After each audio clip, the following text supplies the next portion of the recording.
महाराष्ट्रातल्या सर्व जिल्ह्यातल्या कानाकोपऱ्यातील महत्त्वाच्या बातम्या प्रसारित करणारे आपले हक्काचे news channel DPA news Marathi.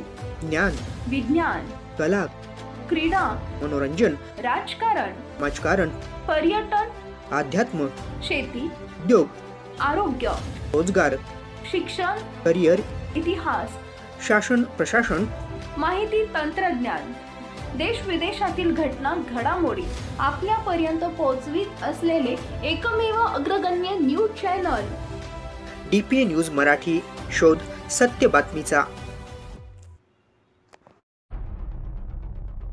Shindkhed राजा येथे राजे लखुजीराव जाधव यांच्या समाधीसमोर उत्खनन करत असताना एक विष्णू देवतेची कोरीव मूर्ती सापडली आहे.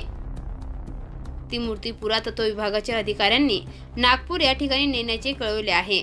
या विरोधात शिंदखेड राजा येथे नागरिकांनी सर्वपक्षीय मोर्चा काढून ही मूर्ती शहरात स्थापित करण्यात यावी या मागणीचे निवेदन तहसीलदार यांना देण्यात आले आहे.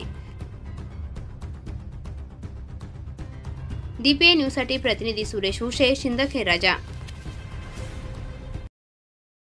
ताज्या घडामोडी व अपडेट जाणून घेण्यासाठी आताच DPA न्यूज चॅनलला सबस्क्राइब करा आणि बेल आयकॉन क्लिक करायला विसरू नका.